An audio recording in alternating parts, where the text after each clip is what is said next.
നമുക്ക് ഈ ഒരു പ്രോഗ്രാമിന്റെ ഔട്ട്പുട്ട് എന്താണ് ജസ്റ്റ് ചെക്ക് ചെയ്ത് നോക്കുക. ഈ പ്രോഗ്രാമിൽ എന്താണ് ആദ്യം ഐ പറഞ്ഞിട്ടൊരു വേരിയബിൾ ക്രിയേറ്റ് ആക്കിയിട്ടുണ്ട്.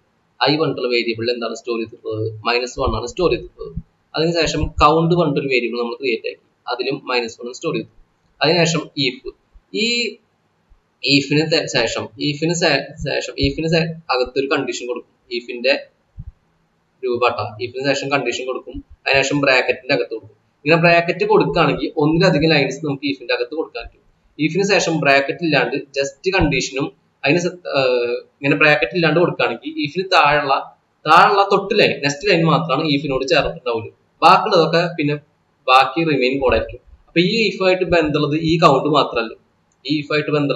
മാത്രമല്ല, അതായത് if plus I count plus. ഇതിന്റെ അർത്ഥം എന്ന് പറഞ്ഞാൽ ഈഫ് പ്ലസ് ഐ പിന്നെ ഒരു ബ്രാക്കറ്റ് പിന്നെ കൗണ്ട് പ്ലസ്. ഇതാണ് ഇതിന്റെ മീനിങ്. ഇത് രണ്ടും സെയിം ആണ്.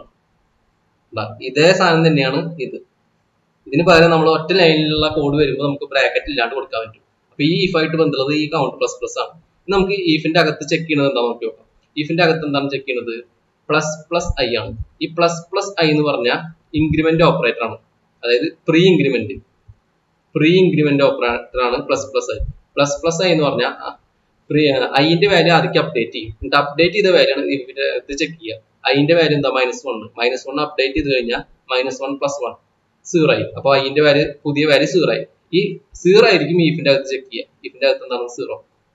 അപ്പൊ ഈ ഈഫിന്റെ അകത്ത് എന്താ ചെക്ക് ചെയ്യുക, ഈഫ് ഓഫ് 0 ആയിരിക്കും ചെക്ക് ചെയ്യുക. ഐന്റെ വാല്യൂ അതൊക്കെ അപ്ഡേറ്റ് ആവും. അപ്ഡേറ്റ് ചെയ്ത വാല്യൂ ആയിരിക്കും 0 ഇവിടെ ചെക്ക് ചെയ്യുക. കാരണം പ്രീ ഇൻക്രിമെന്റ് ഓപ്പറേറ്റർ ആയതുകൊണ്ടാണ് ചെക്ക് ചെയ്യുക. അപ്പൊ ഈഫ് ഓഫ് 0 എന്ന് പറഞ്ഞാൽ ഫോൾസ് കേസ് ആണ്. അതായത് ഈഫിന്റെ അകത്ത് 0 വാല്യൂ വരെയാണ് ഫോൾസ് കേസ് ആണ്. അപ്പൊ ഈ ഈഫിന്റെ അകത്തേക്ക് വരില്ല. അപ്പൊ ഈ കൗണ്ടിന്റെ വാല്യൂ കൗണ്ട് പ്ലസ് ഈ സ്റ്റേറ്റ്മെന്റ് വർക്ക് ആവില്ല. ഈ താഴെയുള്ള കൗണ്ട് പ്ലസ് വർക്ക് ആവും. കാരണം ഇത് ഈ ഈഫായിട്ട് ബന്ധമില്ല. അപ്പൊ count plus count value increment ആയി. കൗണ്ട് പ്ലസ് എന്ന് പറഞ്ഞാൽ പോസ്റ്റ് ഇൻക്രിമെന്റ് ഓപ്പറേറ്റർ ആണ്. അപ്പൊ ഈ ലൈൻ കഴിഞ്ഞിട്ട് നെക്സ്റ്റ് ലൈനിലേക്ക് വരുമ്പോഴേക്കും ഈ കൗണ്ടിന്റെ വാല്യൂ ഇൻക്രിമെന്റ് ആയി ഉണ്ടാവും. -1 ഉള്ളത് 0 ആയിട്ടുണ്ടായിരിക്കും.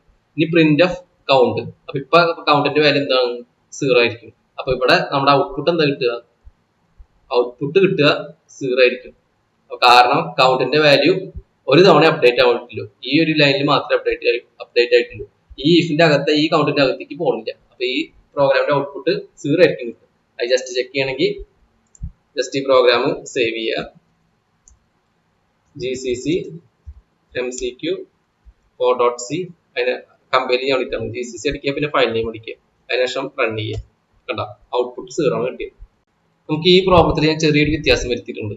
ഈ ഇഫിന്റെ അകത്ത് ഞാൻ കൗണ്ട് പ്ലസ് എന്നാക്കി. അപ്പൊ ഈ പ്രോബ്ലത്തിൽ എന്താണ് ഔട്ട്പുട്ടിൽ വ്യത്യാസം വരെ നോക്കി നോക്കാം. അപ്പൊ ഈ പ്രോബ്ലത്തിൽ എന്താ നമ്മൾ ആദ്യം ഐ എന്ന വേരിയബിൾ ക്രിയേറ്റ് ആക്കി. ഐ എന്ന വേരിയബിളിൽ -1. അതിനുശേഷം കൗണ്ട് പറഞ്ഞിട്ടൊരു വേരിയബിൾ നമ്മൾ ക്രിയേറ്റ് ആക്കി, അതിനും -1. ഈഫിന്റെ അകത്ത് എന്താ ചെക്ക് ചെയ്യുന്നത്, ഈഫ് ഓഫ് കൗണ്ട് പ്ലസ് എന്ന് പറഞ്ഞാൽ പോസ്റ്റ് ഇൻക്രിമെന്റ് ഓപ്പറേറ്റർ ആണ്. പോസ്റ്റ് ഇൻക്രിമെന്റ് ആണ് ഈ ഓപ്പറേറ്റർ. അതായത് ആദ്യക്ക് കൗണ്ട് എന്ന് പറഞ്ഞ വേരിയബിൾ നെയിം ആണ്. അതായത് വേരിയബിളിന്റെ നെയിം അതിനുശേഷം പ്ലസ്. ഇത് പോസ്റ്റ് ഇൻക്രിമെന്റ് ആണ്. പോസ്റ്റ് ഇൻക്രിമെന്റ് പറഞ്ഞാൽ കൗണ്ടിന്റെ ഇപ്പോഴുള്ള വാല്യൂ ഏതാണോ അതാണ് ഈഫിന്റെ അകത്ത് ചെക്ക് ചെയ്യുക. അതായത് ഈഫിന്റെ അകത്ത് ചെക്ക് ചെയ്യുക കൗണ്ടിന്റെ ഇപ്പോഴുള്ള വാല്യൂ -1 ആണ് ചെക്ക് ചെയ്യുക. ഈ ഈഫിന്റെ അകത്ത് എന്താണ് വരിക, ഈഫ് ഓഫ് -1 ആണ് വരിക. അതിനുശേഷം ആ ലൈനിൽ നിന്ന് നെക്സ്റ്റ് ലൈനിലേക്ക് പോകുമ്പോഴേക്കും കൗണ്ടിന്റെ വാല്യൂ അപ്ഡേറ്റ് ആവും. അപ്പൊ ഈഫിന്റെ അകത്ത് 0 അല്ലാത്ത ഏതൊരു വാല്യൂ വന്നാലും ട്രൂ കേസ് ആയിരിക്കും. അപ്പൊ കൗണ്ടിന്റെ വാല്യൂ അപ്ഡേറ്റ് ആവും ചെയ്തു. കൗണ്ടിന്റെ വാല്യൂ 0 ആയി. ഇതിന്റെ അകത്ത് എന്താ വരുന്നത് കോഡ്, ഇതിന്റെ അകത്ത് കോഡ് എന്താ വരുന്നത്, കൗണ്ട് പ്ലസ് ആണ്. അത് വീണ്ടും പോസ്റ്റ് ഇൻക്രിമെന്റ് ആണ്. അപ്പൊ വീണ്ടും ഈ ലൈനിൽ നിന്ന് അടുത്ത ലൈനിലേക്ക് വരുമ്പോൾ വീണ്ടും കൗണ്ടിന്റെ വാല്യൂ അപ്ഡേറ്റ് ആവും. കൗണ്ടിന്റെ വാല്യൂ എത്രയായി, 1 ആയി. ഇനി വീണ്ടും ഈഫിന്റെ ഔട്ട് സൈഡിൽ, അതായത് ഈ ഈഫിന്റെ ആയിട്ട് ബന്ധമുള്ള ഈ കൗണ്ട് മാത്രമല്ല, പിന്നെ ഔട്ട് സൈഡിലത്തെ കോഡിൽ വീണ്ടും കൗണ്ട് പ്ലസ് ഉണ്ട്. അപ്പൊ വീണ്ടും 1 മാറിയിട്ട് 2 ആയി. ഇനി പ്രിന്റ് ഓഫ് %d ഇപ്പോഴുള്ള കൗണ്ടിന്റെ വാല്യൂ ആണ് പ്രിന്റ് ചെയ്യുന്നത്. അപ്പൊ ഇതിന്റെ ഔട്ട്പുട്ട് എന്താ വരിക, ഇപ്പോഴുള്ള കൗണ്ടിന്റെ വാല്യൂ 2 ആണ് വരിക. നമുക്ക് ജസ്റ്റ് ചെക്ക് ചെയ്യണമെങ്കിൽ ജസ്റ്റ് ഈ ഫയല് ആദ്യം സേവ് ചെയ്യുക. അതിനുശേഷം GCC ഫയൽ നെയിം അടിക്കുക, അതിനുശേഷം റൺ ചെയ്യുക. കേട്ടാ 2 ആണ് അതിന്റെ ഔട്ട്പുട്ട് കിട്ടിയത്. കേട്ടാ ചെറിയ വ്യത്യാസം വരുന്നപ്പോൾ കോഡിൽ മൊത്തം ഔട്ട്പുട്ട് വ്യത്യാസം വന്നു. നേരത്തെ 0 വന്നത് ഇപ്പൊ 2 വന്നു. അപ്പൊ ഇൻക്രിമെന്റ് ഓപ്പറേറ്ററും ഡിക്രിമെന്റ് ഓപ്പറേറ്റർ ഒക്കെ വരുമ്പോൾ നന്നായി ശ്രദ്ധിച്ച് ചെയ്യാൻ നോക്കും.